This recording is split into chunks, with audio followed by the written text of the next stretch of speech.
This week finds us moving eastward to explore more southern Utah. We camp out at Lone Rock Beach, paddle along the Colorado River, hike up Lower Antelope Canyon, carry Stormy across some swift-moving water, and try out some local brews as we continue our journey to Alaska. We leave the Mexican Hat area and take a jog on a famous movie set. We just did the Forrest Gump Hill, and this is what you see behind us, is what you see going up the hill. It's pretty impressive. Monument Valley. We're not going in because it is on Navajo land and Stormy's not allowed at any points on pavement. Stormy was not happy about that one. We continued through Monument Valley to see what was around the next bend, which in this case was Lone Rock Beach at Glen Canyon National Recreation Area. We got an epic spot with a view of Lone Rock, and then realized that we had parked in water. That was then, and this is now. A 20-year mega drought and increased demand downriver has left Lake Powell at about 22% of its full capacity. What do you think about this, huh? There goes Jay. Another camper just walked up. They got stuck on the beach and are asking for some help. They had driven to the water's edge to launch their kayaks and then sunk up to their axles in soft sand. A professional ended up getting them out, but ripped his bumper off in the process. Later that day, we learned our friends were just up the beach from us. We gathered around a warm campfire to enjoy companionship and conversation as the sun set in the background, as Stormy kept an eye on the horizon. Beautiful morning, finally calm. Unfortunately, we had some chorin to do. Not good for tires. Kelly found lots of nails and metal bits and bobs that needed to be thrown away. This is like drive-through trash disposal. Nothing but the best here. We did some laundry since I was on my last good pair of underwear. You know what I'm talking about. Very clean laundromat. Then had to power up with some coffee. The LakePowell Espresso. Really great little outside dining areas, which are pet friendly. Inside, they had nice pastries and baristas mixing up delicious, dirty chai lattes. They also had a bar area with 20 local beers on tap. Love it when laundromats offer pay by app. This is the Dexter Pay app. It actually tells you exactly how much is left real time it's been updating and what phase it's in. Very nice. With laundry done, we headed to the local brewery in Page, Arizona. We're at Grand Canyon Brewing and Distillery, trying out a couple of flights of brew. So, having some lunch. Yeah. Here's to ever westward until we turn north. The inside of the brewery had a very cozy, lodge-feeling decor. Not only does Grand Canyon Brewing and Distillery have good beer, Really good beer. the food looks incredible. Yeah. I have no idea how I'm going to fit this in my mouth, but here we go. Unfortunately, we'd forgotten our mics and the background noise was just too loud for us to be able to talk to the camera. Look at that beauty. Suffice to say, both of our meals were delicious. Second Maggiolina in the wild. There's ours. After meeting up with our friends last night, we decided to move further down the beach to be a little closer to them. There's Lone Rock. The next morning, we were up before the sun so we could head out on an epic adventure. We would kayak and hike over 11 miles up Antelope Creek. First things first, we had to take out all our gear and inflate the kayaks. Then everything needs to be carried from the old ramp to the new launch about 175 feet below. Once in the water, you may have to put it in reverse, realizing you made a mistake. Note to self, always check the valves before going out. With the valves in and a wet bum, we paddled back out to meet up with our friends. We headed down the Colorado River, then up into Antelope Creek. At times, the walls rose up around us, and the water was so clear you couldn't tell the bottom from the sides.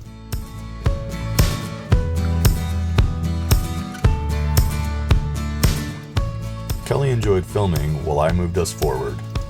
As we rounded another bend, we found our landing point. With paddling gear off and hiking gear on, we were ready to explore Lower Antelope Canyon. But first, someone was ready for zoomies.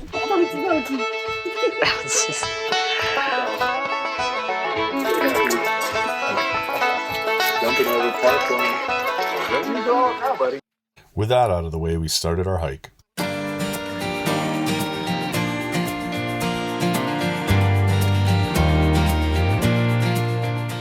It's an incredible hike that at times has you feeling like you're on the surface of Mars, and at other times has you playing chutes and ladders.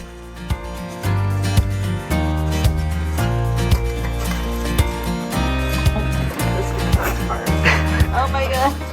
As we move forward, the slots grew narrower. Riding the wave. Woo! Hang ten! Formations continued to change, textures changed. This was Antelope Canyon Creek, but now just kind of Antelope Canyon crevasse. Yeah. Super cool. Sometimes you feel like you're in some kind of Super G slot slalom. Other times has you crawling on your hands and knees, or crawling along like spiders up a wall, or crawling under debris from a previous flood.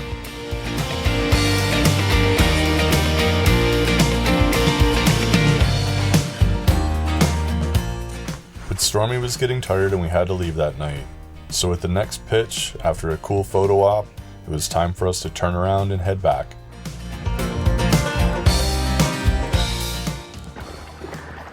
Launch here, but we gotta walk it up there. So the boat ramp is up there, and the launch is way down there. And then at the end of a couple miles of paddling and a few miles of hiking, bring it up the trail, up to the top. Oh. How's it feel, Bo? Oh. We're back, and we are hitching up and rolling out. Say see you later, Lone Rock. We're headed to St. George to try to avoid the 70-mile-an-hour winds they're gonna have here tomorrow. We came up to Hurricane Cliffs Dispersed Camping this morning, just like 17 minutes from where we were at the RV park, to meet up with our friends Lee and Kelly, who were at Bash. That's where we met them. So we are spending a couple days with them here. They have a primo dispersed camping spot that they invited us to share with them. So we're gonna spend a couple days with them. But huge, it's so big. But right now we're headed out to just go for a short hike. Don't really know where we're going. We're letting the locals, the locals who know Hurricane, right? We'll follow. Hurricane. Hurricane, not hurricane, it's Hurricane. You learned that. Just the little snowflakes greeting us on our little afternoon hike. We had Pine Valley Mountain Wilderness on one side of us, and Hurricane Mesa on the other.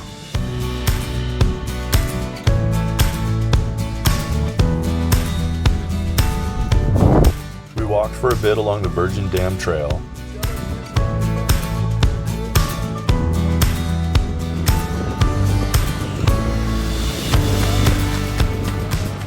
Virgin River.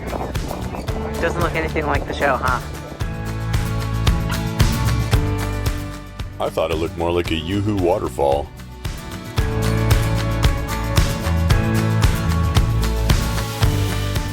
The views were incredible, and it was great to be back with our Bash buddies.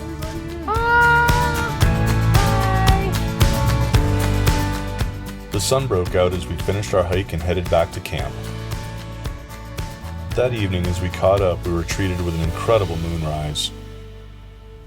Too soon, it was time for Lee and Kelly to head out. See you down the road. See you in Moab.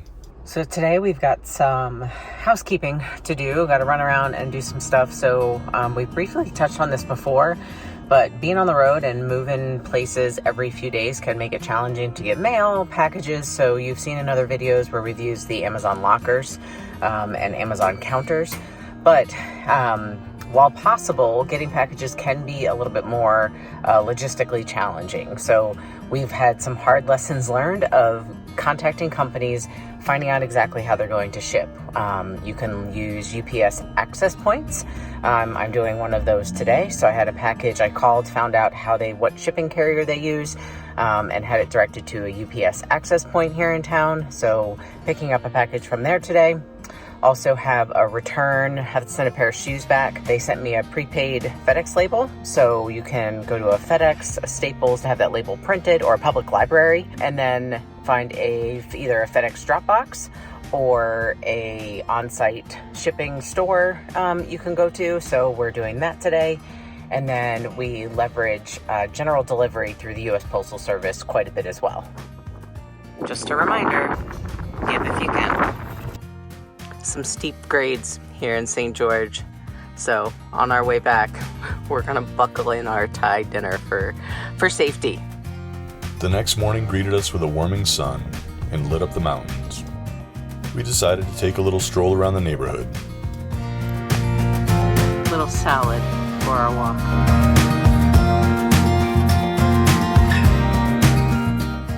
We found some really cool geological fractures not too far from our campsite. Stormy inspected the Quail Creek diversion dam from the other side and saw that the spillway was in fact spilling away. Once back at our incredible spot, it was time for Stormy to get a haircut. The next day we headed over to Leeds, Utah for a little hike. We headed out on White Reef Trail that would connect us to Leeds Reef to make a loop back. Stormy found a little friend, and the desert flowers were in full bloom for our Easter. Happy Easter from Southern Utah. Today's edition of Unexpected Trail Finds.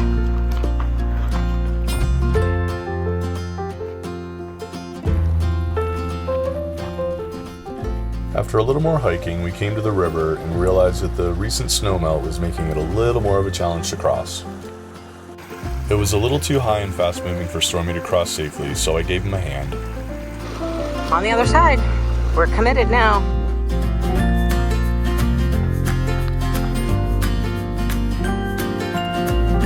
Hills to the left of me, hills to the right of me. And apparently reeds in between. The next river crossing wasn't quite as difficult. Stormy jumped for joy as we finished up. We just finished up White Reef Trail and Leeds Reef Trail Loop at the Red Cliffs National Conservation Area. That's a mouthful. We were here on Easter Sunday, and we got here at like 10:15. We expected that we may have a lot of other hikers.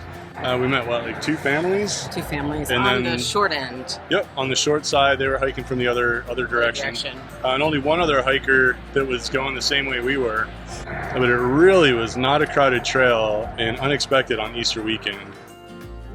Later, we tried a couple of pints from Zion Brewing and then headed back to our campsite, had a little fire, and enjoyed our last sunset.